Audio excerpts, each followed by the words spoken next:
Unapokaa nyuma ni rahisi hata kuangalia simu yako, lakini unapokaa mbele hata simu ni vigumu kuigusa. Watakatifu na wachaji wa Mungu kanisani wanapatikana viti vya mbele. Kama ilivyokuwa shuleni, backbenchers wana matatizo, mchungaji au kiongozi wanaokaa nyuma wana matatizo. Backbenchers everywhere, they are problems. Ni matatizo backbenchers wa kanisani. Hawajafikia hatua ya kuwa mcha Mungu. Mtu anakuja kanisani anakaa kiti cha nyuma. Najaribu kuwaza kama kanisani kungekuwa kuna gawiwa fedha, sina uhakika kama angekaa kiti cha nyuma. Anakaa kiti cha nyuma kwa sababu hajapenda mambo ya Mungu kupindukia.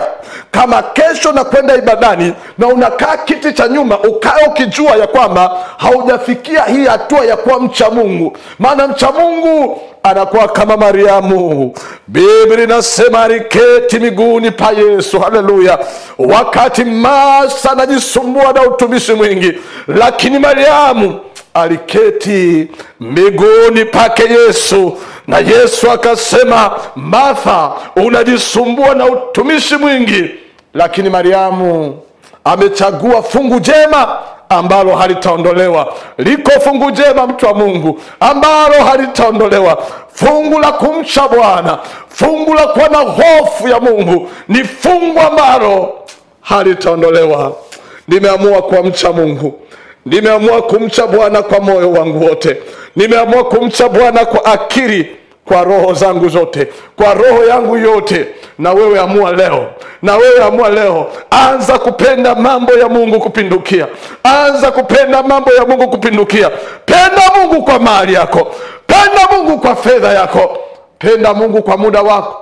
Penda Mungu kwa kujitoa kwako kwenye ufalme wa Mungu. Lugha inayofahamika ili Mungu akutokee ni lugha ya kujitoa, ni lugha ya kutoa kwa Mungu. Ili Mungu ajitoe kwa ajili yako ni lugha ya kujitoa. Tunajitoa kwa ajili ya kazi yake, tunajitoa kwa ajili ya utumishi wake, tunajitoa kumpa Mungu nafasi, tunajitoa kwa ajili ya fedha zetu, tunajitoa kwa ajili ya Bwana.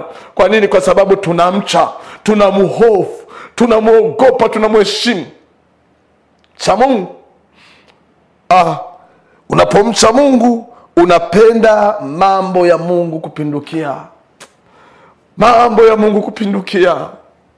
Ukitaka kujua kwa kiasi gani unamcha Mungu au ni kitu gani unachokicha, kitu gani ambacho unakiabudu, angalia muda wako. Muda wako mwingi uko wapi? Fedha yako nyingi inaenda wapi? Kornelio, mtu kiongozi, mtu mwenye heshima, mtu mwenye fedha, mkuu aliyejaliwa kibali.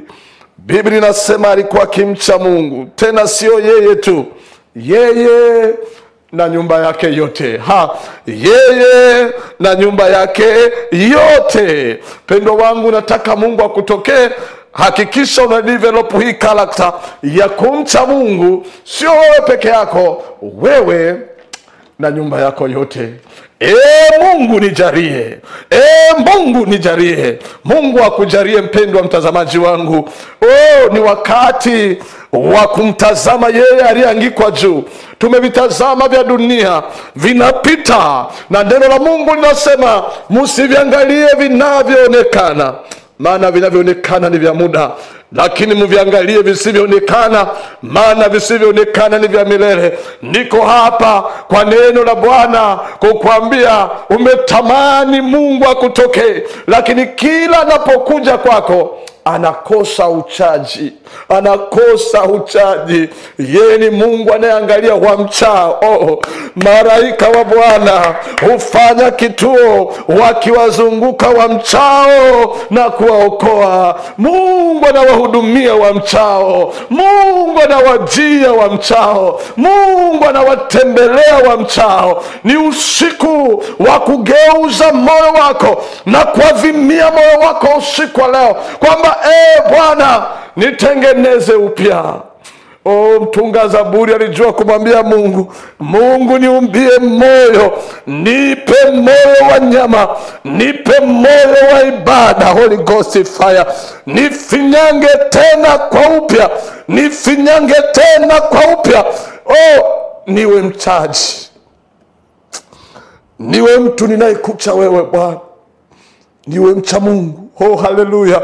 Niwe mtu nisiyebadilika kufuatana na mazingira, niwe mtu ninayependa mambo yako Bwana kupindukia, niwe mtu ambaye nikisimama mahali watu wanakuona wewe Mungu. Na huu ndio ujumbe usiku wa leo. Mpendo wangu, Bwana ana mambo mengi ya kusema na wewe, lakini anatafuta wamchao, anatafuta watu wanaomcha, anatafuta watu wamchao kama Kornelio, wasiojali vyeo. Nisikilize mtu wa Mungu, kama unakwenda kanisani, unakwenda kwenye ibada na bado una uwezo wa kuona wengine wanavyoabudu, unaona wengine wanavyobubujika, maana yake umeenda kuwasindikiza wale. Siku utakapoanza kumwabudu Mungu na kumcha Mungu, utakapoingia ibadani, hautawaona wengine, utamwona yeye aliyekuita, utamwona yeye Mungu aliye juu. Ndio maana mimi nimejijengea utaratibu, sina kawaida ya kuangalia wengine wakati wafikapo wa kububujika. Nitabubujika kwa sababu ninajua Mungu anatafuta wamchao. Pendo wangu, kumcha Mungu kuna thawabu kubwa, kuna thawabu kubwa. Kwa hiyo kivutio, kama wanavyosema vivutio vya utalii, kuna vivutio vya Mungu kukutokea kwenye maisha yako. Kuna vitu ambavyo when you develop it, unapoanza kuvifanya vinamvutia Mungu. Nataka kukwambia Kornelio alikuwa anayafanya haya yote, bado hata Roho Mtakatifu alikuwa hajamshukia. Alikuwa anayafanya haya yote, bado hata kubatizwa alikuwa hajabatizwa. Ndipo Mungu alipomtazama akasema, Kornelio, Kornelio, akasema, sadaka zako na maombi yako yamefika mbele za Mungu, na kwa ukumbusho nimeona uchaji wako, nimekuja kukusaidia. Mungu anataka aone uchaji ili akutokee, anataka aone uchaji. My Lord, my God. Usiku wa leo mwambie Bwana akufinyange upya, akufinyange upya makando kando, namna yoyote ya kuwa na roho mbili, namna yoyote ya kuwa na dhambi za sirini, namna yoyote.